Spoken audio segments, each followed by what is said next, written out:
Maintenant que nous avons ajouté nos nouveaux fichiers à notre projet, il est temps de les indexer afin de pouvoir les enregistrer dans notre dépôt Git. Mais tout d'abord, un léger rappel sur le processus d'enregistrement de modifications auprès du dépôt Git. Si vous vous souvenez de ce que nous avons vu lors de la vidéo d'introduction de cette section, il faut d'abord modifier son espace de travail, donc ça c'est déjà fait en ajoutant des nouveaux fichiers à notre projet, puis il faut les placer, donc ces modifications, dans la zone d'index via une action que l'on nomme l'indexation. Pour indexer les modifications, il faut utiliser la commande git add. Cette commande va prendre en paramètre la liste des fichiers qui contiennent les modifications que l'on souhaite enregistrer auprès de notre dépôt.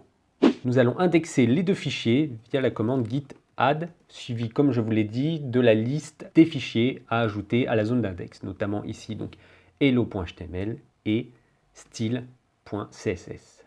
Faites entrer. Maintenant, pour vérifier que la commande a bien été appliquée, vous pouvez refaire un git status.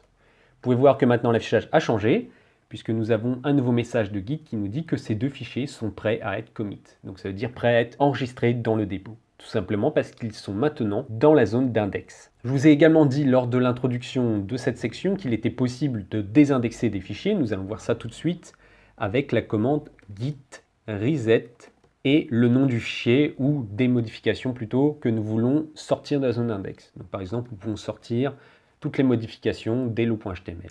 Vous refaites un git status qui va nous donner alors deux informations. Le fichier style.css qui lui est dans la zone d'index est donc prêt à être enregistré, alors que le fichier hello.html n'est pas indexé et inconnu de Git. Donc actuellement, si nous faisons notre commande d'enregistrement dans le dépôt Git que nous allons voir dans la vidéo juste après, il y a seulement le fichier style.css qui serait enregistré dans notre dépôt et pas notre fichier hello.html car il n'est pas dans la zone d'index. Nous allons donc à nouveau l'ajouter dans la zone d'index avec la commande git add. Et cette fois-ci, au lieu de mettre le nom du fichier, je vais vous donner une variante qui est mettre point. Et point, ça veut tout simplement dire mettre toutes les modifications du workspace dans la zone d'index. Vérifions avec le git status, toujours. Et là, nous avons bien de nouveau nos deux fichiers prêts à être commit dans la zone d'index.